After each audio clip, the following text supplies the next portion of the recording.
What's up, weebs? Welcome to what is going to be the full guide on how to get the Gjallerhorn exotic rocket launcher through its quest steps. And the first biggest quest step, which is going to be a majority of this video, is going to be completing the new dungeon on any difficulty. So we're just going to go through it on normal difficulty. I'm going to give you a rundown of basically the major things you have to get through, which to talk about this dungeon in the first place, this thing is basically a mini raid. I've done maybe one or two other dungeons, and they are not as long as this one. This one has some steps, so I'm here to help you through it.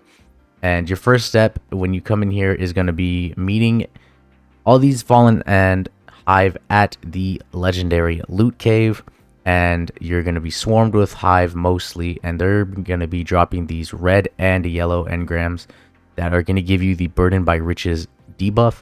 And you're going to want to get used to this debuff because it is going to be a recurring factor throughout the entire dungeon. This and Scorch Cannons are going to be the main participations of the entire dungeon.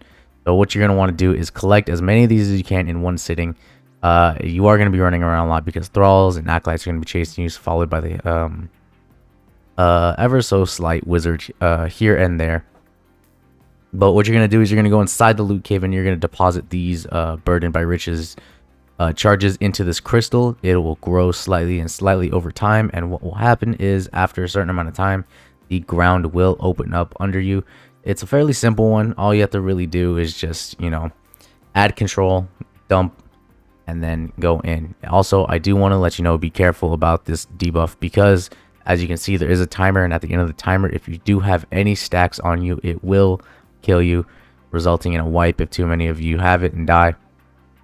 Or if you try to do this guide like me and did most of this solo, you will die. So be careful about that, but that is your first step into this, and you will be moving on to your next step. All right, this is probably the only step I'm going to do live commentary just because it's so much easier. This little jumping slash door puzzle is going to be a little tricky if you don't know what you're doing off the bat. You'll see there's two doors to activate. Obviously, this one says skull and crossbones. You're going to think it's the wrong one. But if you open that one, spikes are going to come out straight from the door and kill you. So activate this one. You'll see it's open. That's the lever you have to activate. But there's also a pressure plate on the ground. If you step on that pressure plate, spikes will come out and kill you. So do that. And then you'll get, I believe it's this door open. Yes. Then you'll come through here. And it's going to make you want to think you want to go over there for that lever over there. But really, it's to the side right here. And you'll see that these platforms actually drop down when you jump on them. And you can just jump down in there. And then you can get this one activated. Then that is done. And then you just want to jump over here to where they want you to go. Because activating this one will drop down this tile and kill you as well. A lot of these traps are kind of the same thing. But they're fairly easy to get done. And that will open up all these vents at the top, and you're gonna want to go through this last one right here on the left hand side. And what you're gonna do is just jump up these fairly simple jumping puzzle. But really the main focus of this is just don't get tricked. It's a lot of it will try to trick you, and it's kind of hard to get it the first time, especially when you go in blind. I had a couple slip ups going in. Because I didn't look up anything. Me and my friends just kind of just jumped in. So it's telling you right there, but it's another trick. It's another pressure plate that'll get you. Jump over here. These are another falling tiles. Right? Oh, yep. Those are falling tiles. I never look back, but we got it. And then this part's pretty simple as well. Just another jumping slash bridge puzzle. You're just going to keep going across. Just jump through each individual tile. Watch out for pressure plates. And there's going to be thrall in each room. Just be careful. That's all you need. Okay. You know what? I'm not being careful. Okay, that's healed. And just like the other one, you're just going to make your way through. Each room is going to have a little lever that will be activated. And you'll be able to come through. And I believe that already activated the next one, right? No, I lied. Somehow, I forget how. Is there another lever somewhere? No. Oh, I have to deactivate this one, right? Yes. And that'll open up another door that'll allow you to go over here. And you just make your way over. And just keep making your way through. There's going to be Thrall. I believe sometimes they're Acolytes, but it's nothing too crazy to worry about. They're not going to, like, absolutely obliterate you or anything. But you just slowly make your way across. You're just going to go to the other side. And head across this bridge, as always. Like I said, watch out for pressure plates. They could be anywhere. But once you do that, you'll finish that, get to the other side. You'll get to the end. And you'll be met with the... Okay. the final lever, which you can deactivate. And it should actually mess up. Because you're supposed to go up. You can jump. There we go.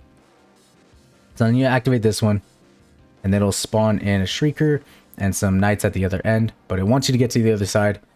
It's going to take some time, especially if you're solo. If you're trying the solo, honestly, good luck. It's going to take some time to get rid of that Shrieker because he is a problem. But let's see if we can do it real quick, just so I can show you how to get to the other side and we can make it to the actual first boss of this dungeon. All right, we are back at the Shrieker part. I didn't mess anything up this time, but you're just going to go back and do everything in reverse order, basically, and just start slowly making your way over. If you can somehow cheese the Shrieker in any way or form, it's going to help a lot. I found Trace Rifle is actually super good for this, especially the new one. If you have the new Trace Rifle, very helpful. Gonna get it done super quick.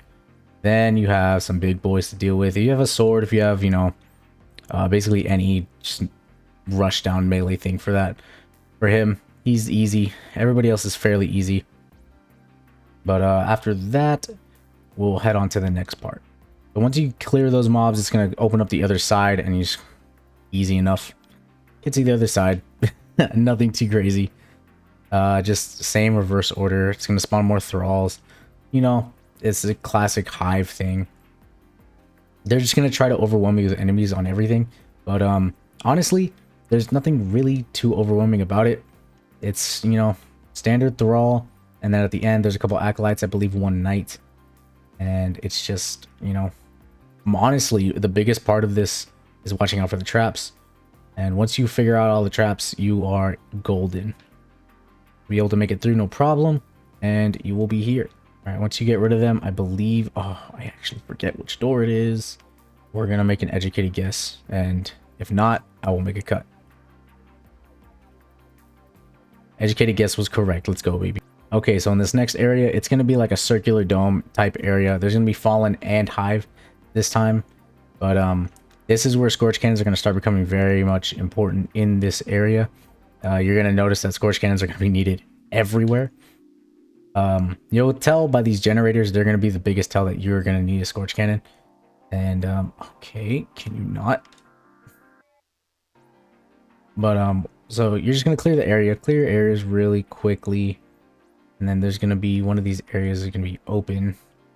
And you can just activate it. And it'll open these hangar doors. And you're just going to rotate through them out. Because inside each door is going to be another wave of enemies. But also the next lever for the next door. So once you get... Okay, wizard. Let's not do this, please. It's going to be a few acolytes, a wizard, sometimes a knight, I believe. But, you know, standard hive stuff, you're going to get it done. Just clear the area, clear the room, and then you'll be able to activate the next switch to be able to get to the next hangar and rinse and repeat until you get to the final one that has the Scorch Cannon. And you'll be able to activate the generator and get to that first boss. All right, perfect. Also, once again, like every other small room, watch out for those pressure plates just in case they're somewhere. But you're just going to go through all one at a time. I believe it goes 3, 1, 2, 4. I believe those are the numbers if you're going to give an idea for those. But to make anything easier, obviously just super or do something just to get these out of the way. Just make life a little bit easier. And I'm scared about pressure plates. I don't want to restart again. But after that, you should get to the last one, which should have... Did I activate it? Should have... Yep, okay. Yeah, the last one should have fallen. And there should be one Vandal with a Scorch Cannon. You're gonna learn easy enough. These Vandals are the worst. They're so annoying. But you'll get through them. You'll get over them, and you can get your Scorch Cannon, and you're gonna activate the generator. Generally, what you want to do as a good rule of practice is hold the Scorch Cannon for 2 charges, and that will give you like a perfect balance of what you need for generators and future what do you call them? Launchers.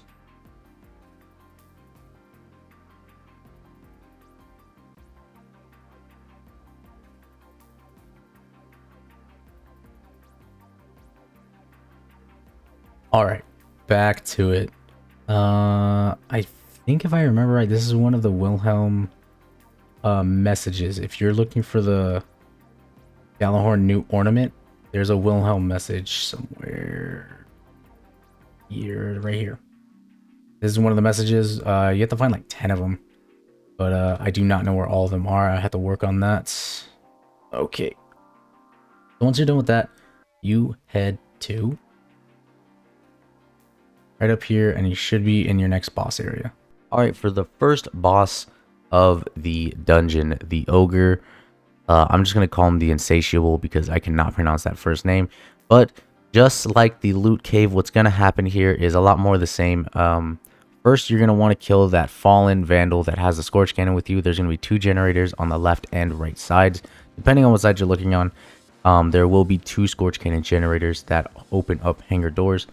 The biggest thing you want to know here is that those generators are based off on how long you charge the Scorch Cannon explosion. So you do want to keep in mind that you do want to get that full charge explosion, so those doors, they open for as long as possible. But when you open those doors, it is going to have a lot of acolytes and knights in there who will also drop the engrams that will give you the cursed by blessings debuff, which you will then take to a crystal that is down at the bottom in the front of the arena area.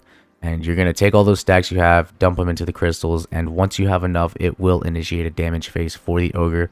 The thing you have to keep in mind most is that the Ogre will melt you.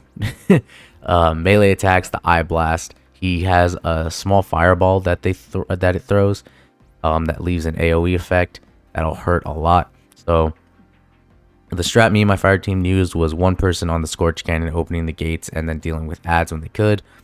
1 person keeping the aggro of the Ogre so that they could just keep it away from the other 2, and 1 person taking all the debuffs.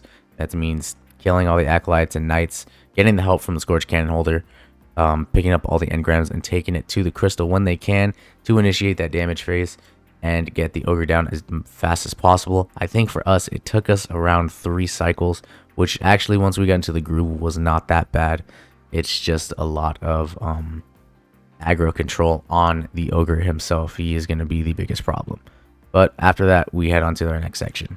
Now we go on to what is probably the, I would say the most difficult part of the dungeon at all, which is this Sparrow racing section.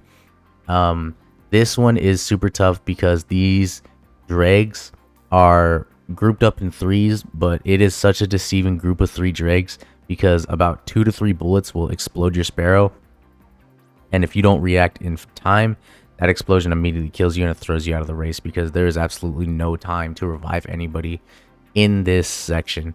So the best strat me and my team had for this one, this is a fairly quick section in best case scenario, but the best strat we had was one player is going to go for the mines and go for the diffuse. The best strat I have for this is once you get to a mine, jump off your Sparrow and kill as many dregs as you can. And then the other 2 will go for the small diffuser mines. You will see them on the ground. They're flashing red. You just run over them with your Sparrow and then extend your time by, I believe, about 5 seconds. You might want to do a couple of scouting runs just to see where they are. But just have 1 go for the mine, the other 2 go for the diffusers. If you can somehow rotate those options back and forth. That is best, and that will get you through this hard time. But this is probably the hardest part of the dungeon, just because it's a bunch of coordination you have to get down.